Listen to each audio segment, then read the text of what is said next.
nak kata kita selaku orang Gayo, gerung kita sesolan secara bahasa Gayo pe katan bahasa nasional. Hanya kita bahasa Jemangu. Betul Bang. Jadi begini. Ini soal ya. Betul. Aku setuju dan sependapat, tetapi kita juga ya mungkin banyak hal ya faktor mempengaruhi. Ya. Cuma dalam perkembangan situasi modern, ternyata ada beberapa kosakata yang diserap dalam bahasa Indonesia yang berasal dari Gayo. Satu, cengkung. Cengkung yang masuk isiarawan bahasa Indonesia. Ya kosakata ya iwatan dari Gayo, cengkung. Kemudian tayang. Ya, tayang. Hanya orang Gayo si itayang kuyu, lelayang itayang, dan ini menjadi bahasa kosakata penayangan televisi, penayangan siaran karena Gayo Ben. Dan memang gerdeli memang ada sekitar 35 barangkali. Kosakata. Alhamdulillah. Ya, alhamdulillah. Ya. Alhamdulillah.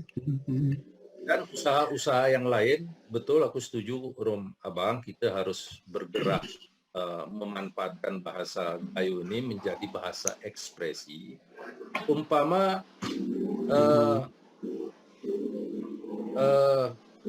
aku meneliti dan kemudian mempuisikan sengkewe. Sengkewe adalah sebutan untuk kupi. Orang Gayo menyebut kupi ini sengkewe. Siti Kawe. Kewe. Sengkewe. Kemudian mungkin masuk Islam, pengaruh ditambahkan Siti dan macam-macam. Tetapi ada kewe sebenarnya berasal dari bahasa Arab. Kahwa, kafi. Oke, itu bisa saja Bang. Tetapi mungkin saja pengaruh bermacam-macam. Tetapi ya orang Gayo punya istilah sendiri. Orang Arab menyebut kahwa, orang Eropa menyebut kufi, orang Turki kofi dan lain-lain. Orang Gayo menyebut sengkewe. Dan ada doae. doa ni sengkewe ni. Oh sengkewe nikahan korung kuyu, waih walimu, tanoh saksimu, matan lo saksi kalamu. Selidik mana arti ni doa ni kupi ni? Ternyata, ini cara orang Gayo, ini harus kita bongkar pelan-pelan. Ternyata doa ni kupi ini adalah proses penyerbukan tanaman kupi. Oh sengkewe, nikahan korung kuyu. Proses penyerbukan kupi melalui perantaraan angin. Betul. Harus ada air, harus ada media tanah, dan disempurnakan dengan proses fotosintesis. Matan lu saksi kalamu. Ini kan sangat ilmiah sebetulnya. Betul. Pelajaran biologi dasar nih. Sangat ilmiah. Tetapi orang Gayo menarasikan ilmiah ini dalam bentuk bahasa sastra yang kita print seluruh istilahnya iseng-iseng lah. Kita print doa ni kupi. Iya. Itu Pak Yusra mungkin mesti ada pendekatan baru untuk kita generasi muda Pak Yusra. Karena kalau dengan pola-pola lama itu rasanya akan ditinggal. Itu sih aku wanti-wanti terus. Betul. Dan umpamanya buku-buku yang bertema isu Gayo dan sejarah Gayo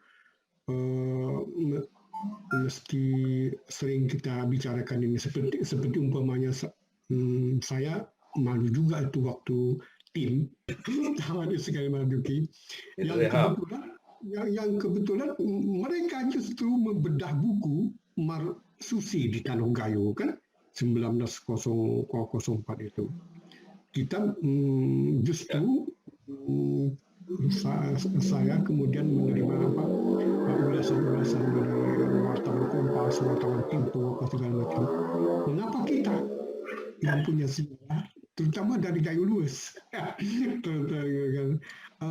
fasih dalam soal ini? Padahal isu itu isu penting itu kan. Itu. Kenapa justru Taman Ismail Marzuki yang tampil ke depan membedah buku itu, bukan orang Gayo. Nah, ini catatan ini kepada Ibu Nur Hayati Sahali ya, dengan Ibu Prima Aryoga. Iya, Pak. Dan ada buku-buku lain lagi yang mungkin akan kita terbitkan lagi nih.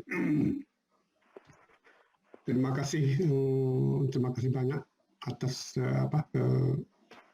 partisipasi yang ada sekarang ini.